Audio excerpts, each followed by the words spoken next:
여보, 차 한 잔 드세요. 내 친구들은 통장에 얼마나 가지고 있을까? 여러분, 제 나이 올해 63입니다. 삼성전자 다닌 것도 아니고 공무원도 아닌 그냥 평범한 중소기업 다니다 은퇴한 사람이에요. 그런데 얼마 전에 동창회에 갔다가 정말 기가 막혀서 이렇게 글을 쓰게 됐습니다. 친구들이 하는 얘기를 듣고 있자니 저만 거지가 된 기분이더라고요. 다들 여유롭게 해외여행 다니고 손주들 용돈 주고 골프장 다니는데 저는 통장 잔고 보면서 한숨만 나오고요. 근데 진짜 궁금한 게 있어요. 은퇴한 60대들 통장에 도대체 얼마나 들어있길래 다들 저렇게 여유로운 건지. 저만 돈이 없는 건가요? 저만 뭔가 인생을 잘못 산 건가요? 이 답답한 심정 좀 들어주세요. 여러분, 구독, 좋아요 눌러주시면 저에게 정말 큰 힘이 됩니다. 알림 설정까지 해주시면 유익한 영상 먼저 받아보실 수 있습니다. 감사합니다. 제 얘기가 혹시 여러분들에게도 위로가 될지 모르겠네요. 지난달 토요일이었어요. 고등학교 동창 모임이 있었습니다. 우리 반은 졸업한 지 벌써 45년이 됐는데도 매년 2번씩은 꼭 모이거든요. 예전에는 한 40명씩 모였는데 이제는 20명 남짓 모입니다. 몇몇은 세상을 떠났고 몇몇은 건강이 안 좋아서 나오질 못하고요. 그날도 강남역 근처 한정식 집에서 모임을 가졌는데 분위기가 예전 같지 않더라고요. 젊었을 때는 소주 몇 병씩 가면서 밤새 떠들었는데 이제는 다들 막걸리 한 사발씩 나눠 마시면서 건강 얘기, 자식 얘기하다가 2차도 안 가고 헤어집니다. 그런데 그날따라 분위기가 좀 이상했어요.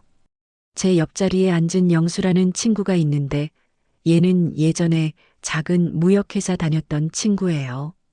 그 친구가 갑자기 야, 너희들 통장에 돈 얼마나 있어? 이러는 거예요. 순간 분위기가 싸늘해지더라고요. 다들 술잔만 만지작거리고 대답을 안 하는 거예요. 근데 그때 맞은편에 앉았던 성호라는 친구가 웃으면서 뭐 그럭저럭 있지. 요즘 이자가 좀 올라서 예금 이자로만 한 달에 150 정도는 나오더라. 이러는 거예요. 저는 그 순간 머리를 한 대 얻어맞은 기분이었습니다. 이자로 150이면 원금이 얼마나 되는 건데요? 지금 정기예금 금리가 연 3% 좀 넘는다 쳐도 최소 5억은 넘게 있다는 얘기잖아요. 저는 그 순간 제 통장 잔고가 떠올랐어요. 퇴직금 받아서 조금씩 쓰면서 지금 남은 게 8천만 원 정도거든요.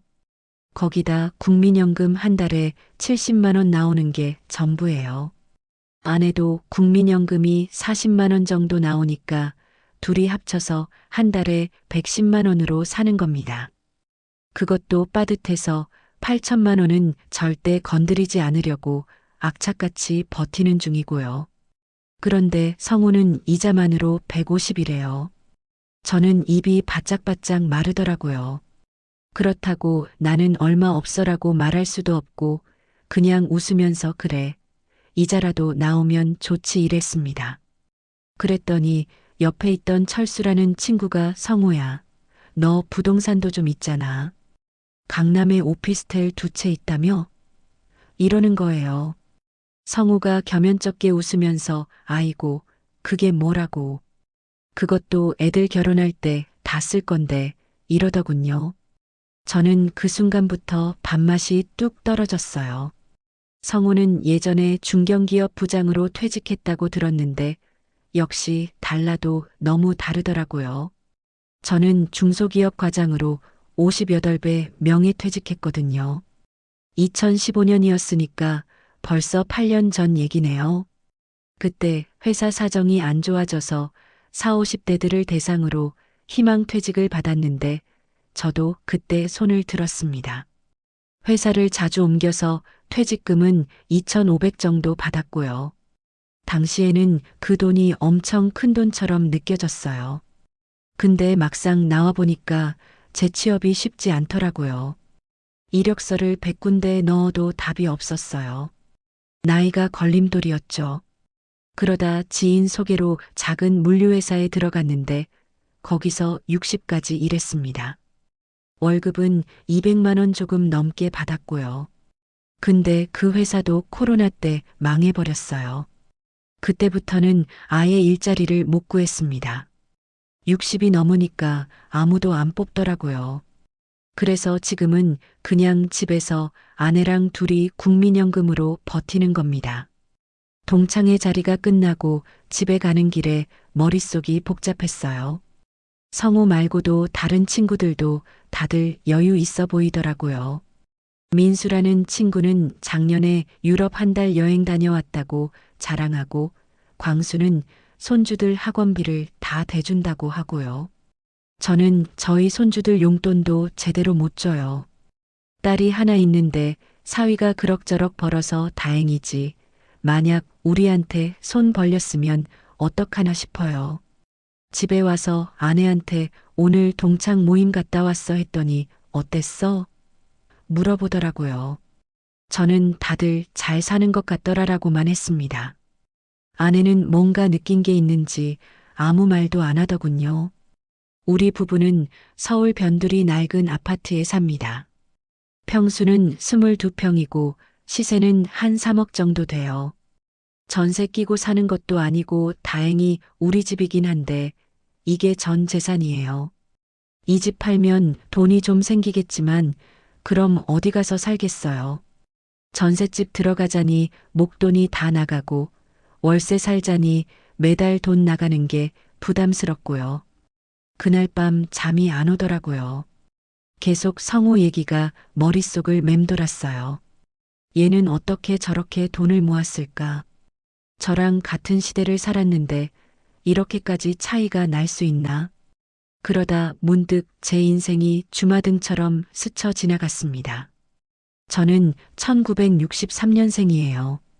가난한 시골에서 태어나서 고등학교까지 겨우 졸업했습니다.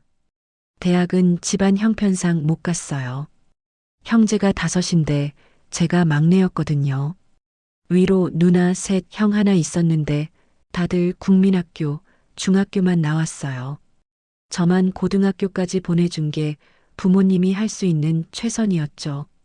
군대 제대하고 1985년에 서울 올라왔습니다. 그때는 서울만 오면 돈 벌 수 있다고 생각했어요.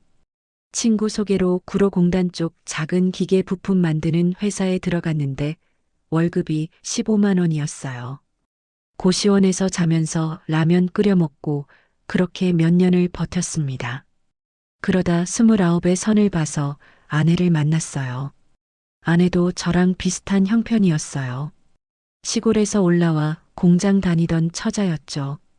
우리 둘이 만나서 결혼할 때 가진 돈이 합쳐서 300만 원이었습니다.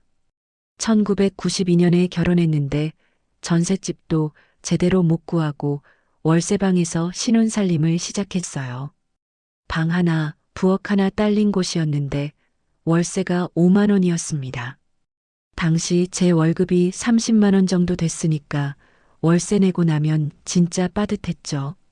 아내도 결혼하고 나서 1년 정도는 일을 하다가 딸을 가지면서 그만뒀어요. 그때부터 정말 악착같이 모았습니다. 담배도 끊고 술도 거의 안 마시고 회식도 최대한 빠지고요. 그렇게 몇 년을 모아서 1995년에 드디어 전세를 얻었어요. 서울 외곽 낡은 아파트였는데 전세금이 2천만 원이었습니다. 그걸 모으는데 3년이 걸렸어요. 그때 정말 기뻤던 기억이 납니다. 아내랑 둘이 이사 가던 날 손잡고 울었어요. 우리도 이제 좀 사는 것 같다 그랬죠. 근데 그게 착각이었어요. 딸아이가 자라면서 교육비가 만만치 않게 들어가더라고요. 학원비, 과외비, 참고서, 학용품 등등. 저는 공부를 못해서 고생했으니까 딸만큼은 대학을 꼭 보내고 싶었어요.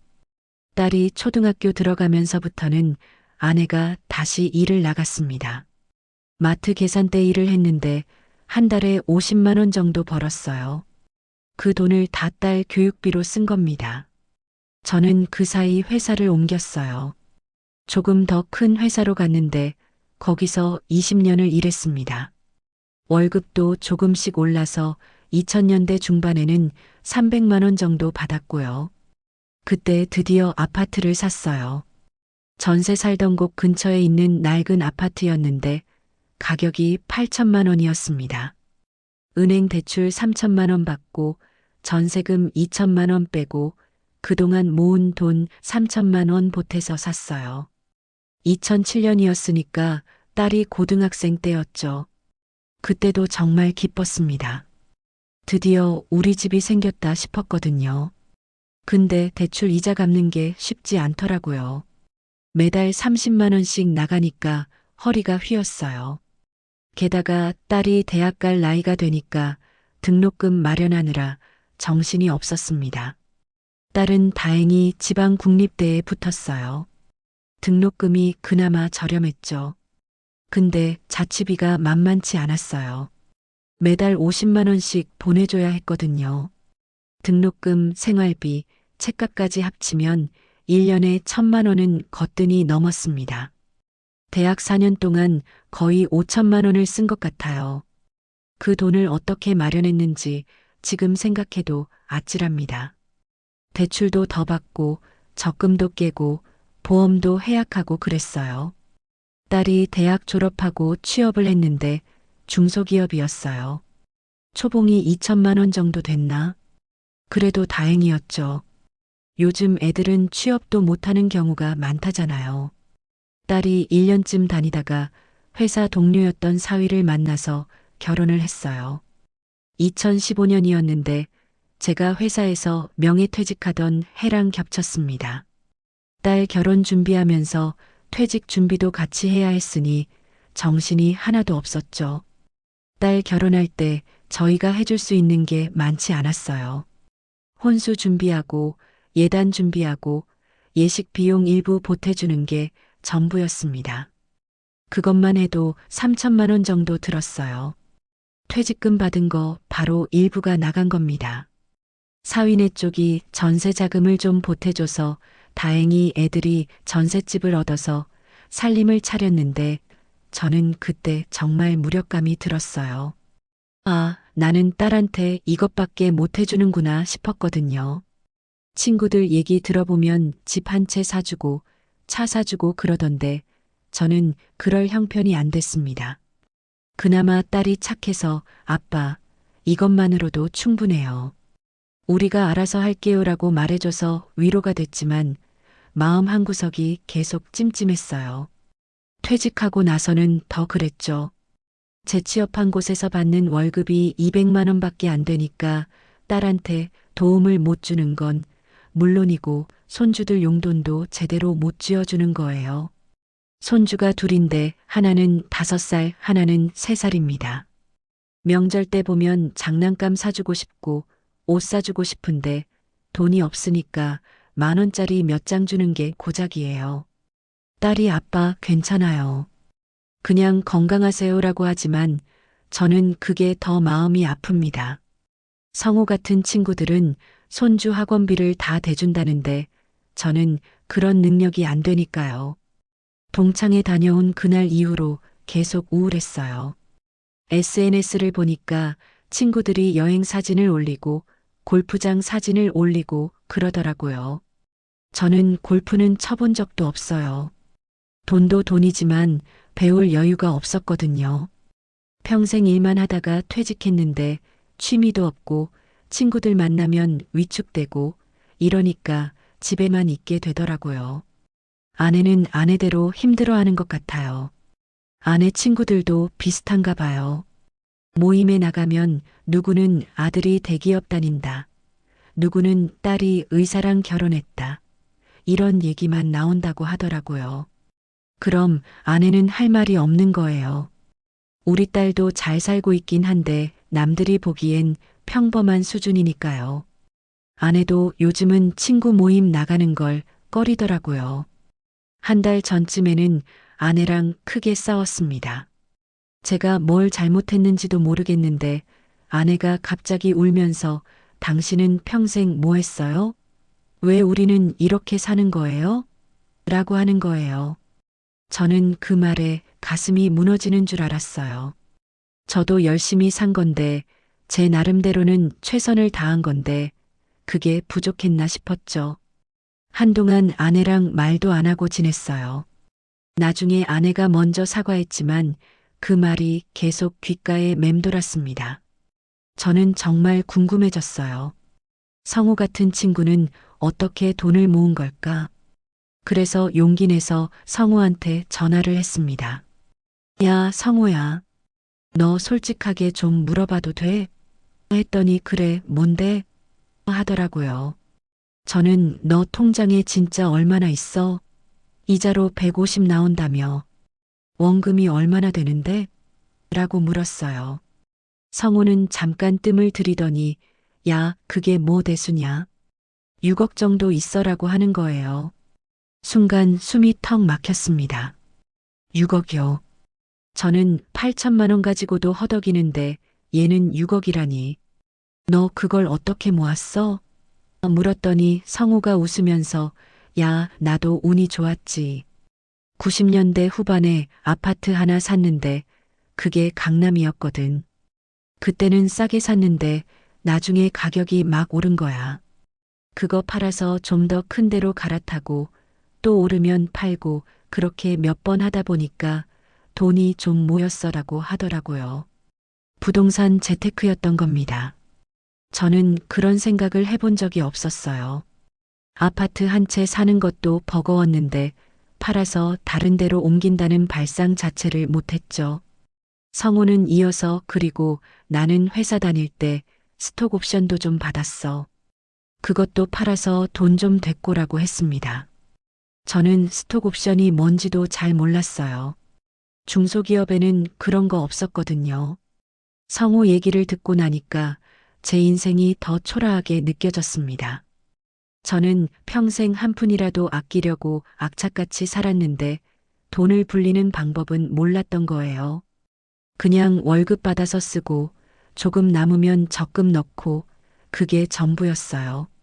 재테크라는 걸 생각해 본 적도 없었고 주식이나 부동산 투자 같은 건 저한테는 너무 먼 얘기였습니다.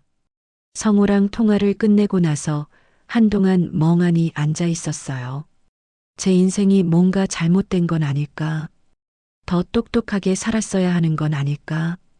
그런 생각들이 계속 들었습니다. 그런데 한편으로는 억울하기도 했어요.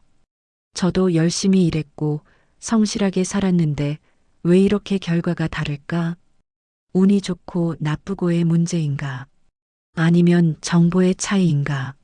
성우는 좋은 회사를 다녀서 스톡 옵션도 받고 부동산도 투자할 여유가 있었는데 저는 그럴 형편이 안 됐던 거죠. 그 뒤로 다른 친구들한테도 슬쩍슬쩍 물어봤어요. 직접적으로 통장에 얼마 있어? 라고는 못 물어보고 애둘러서 요즘 어떻게 지내? 하면서 생활 수준을 가늠해 봤습니다. 그랬더니 대부분 저보다는 여유가 있어 보이더라고요.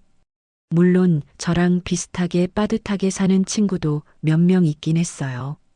그 친구들이 오히려 더 마음이 편했습니다. 그 중에 한 친구가 야, 우리 나이에 돈 없으면 어떡하냐? 그냥 있는 대로 살아야지라고 하더라고요. 그 말이 위로가 되기도 했지만 한편으로는 체념처럼 느껴져서 씁쓸했어요. 정말 그냥 이대로 살아야 하는 건가? 앞으로 20년, 30년을 이렇게 쪼들리면서 살아야 하나? 그런 생각을 하니까 앞이 막막했습니다. 인터넷을 찾아보니까 60대 은퇴자 평균 자산이 어쩌고 하는 통계가 나오더라고요.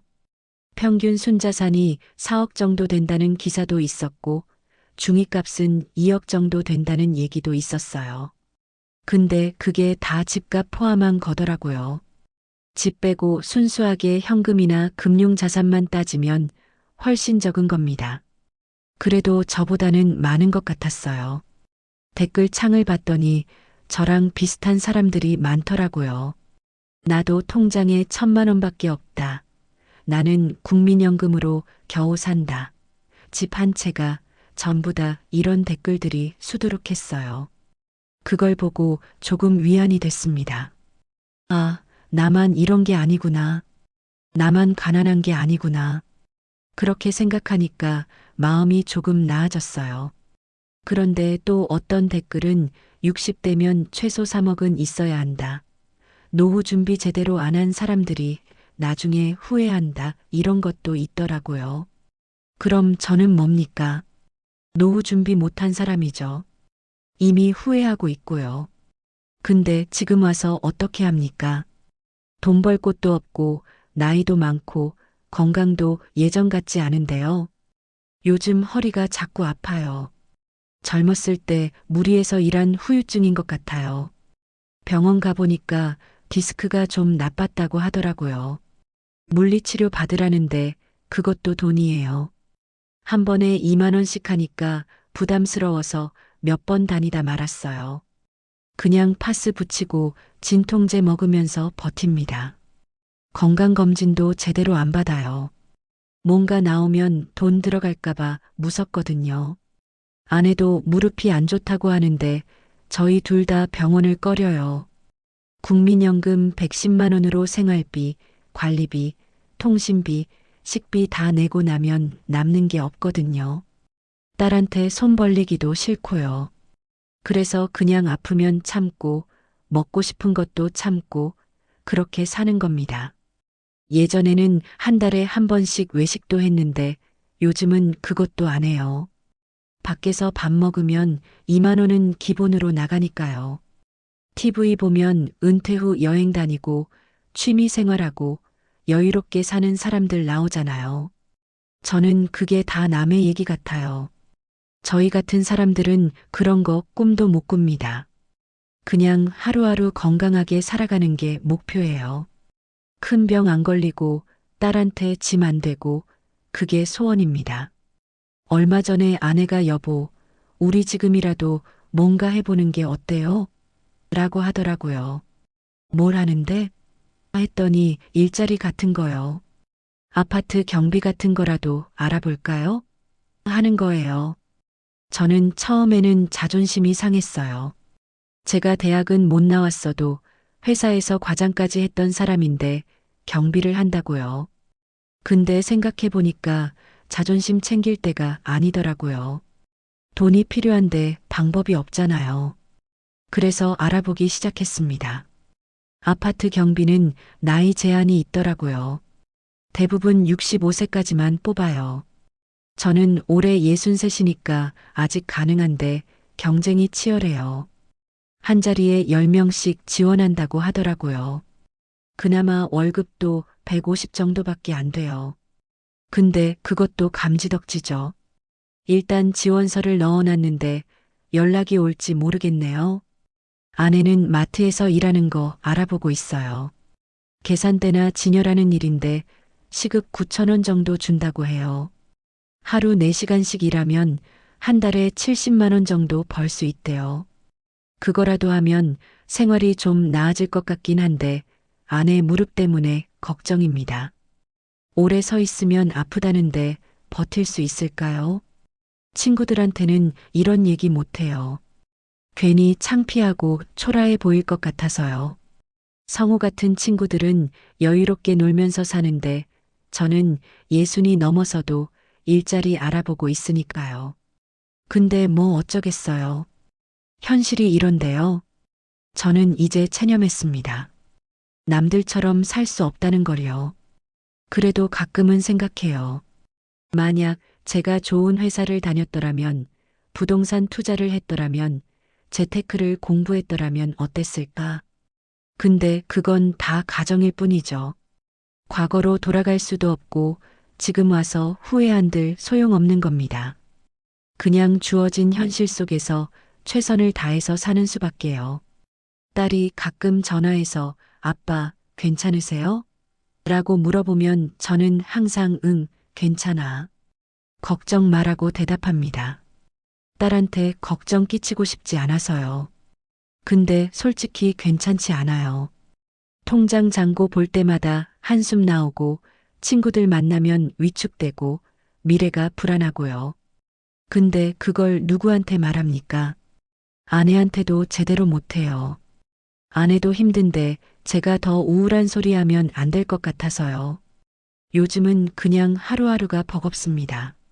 아침에 눈 뜨면 오늘 하루도 무사히 넘기자 그런 생각뿐이에요. 친구들 SNS는 이제 안 봐요.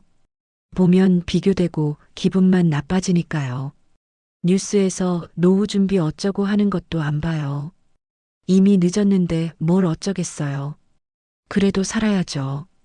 건강만 유지하면서 딸한테 짐 안 되게 살다가 조용히 가는 게 제 목표입니다. 거창한 꿈 같은 거 없어요. 그냥 평범하게, 조용하게, 남한테 피해 안 주면서 살다 가고 싶어요. 제 인생이 성공적이었다고는 못하겠지만, 그래도 최선을 다했다고 생각합니다. 이제는 그걸로 만족하려고요. 지금 와서 생각해보면 제 인생에서 뭔가 결정적으로 잘못된 순간이 있었던 건 아닌 것 같아요. 그냥 평범하게 살았을 뿐인데 결과는 이렇게 됐네요. 성우 같은 친구들이 부러운 건 사실이에요. 근데 그 친구들도 나름대로 고생했을 거고 운도 좋았을 겁니다. 저는 운이 없었던 거겠죠. 그래도 후회는 안 하려고 해요. 제가 할 수 있는 선에서 최선을 다했으니까요. 딸도 잘 키웠고 큰 빚 없이 살았고 그 정도면 됐다 싶어요. 여러분들도 저랑 비슷한 상황이신가요? 통장 잔고 보면서 한숨 쉬는 분들 많으시죠? 댓글로 여러분 얘기 좀 들려주세요. 저만 이런 게 아니라는 걸 알고 싶어요. 그리고 혹시 저보다 형편이 나은 분들은 어떻게 노후를 준비하셨는지도 알려주시면 좋겠습니다.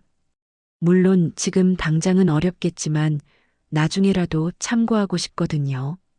제 얘기가 누군가에게는 위로가 됐으면 좋겠고 누군가에게는 반면교사가 됐으면 합니다. 젊은 분들은 저처럼 살지 마세요. 미리미리 준비하시고 재테크도 공부하시고 그래야 나중에 후회 안 합니다.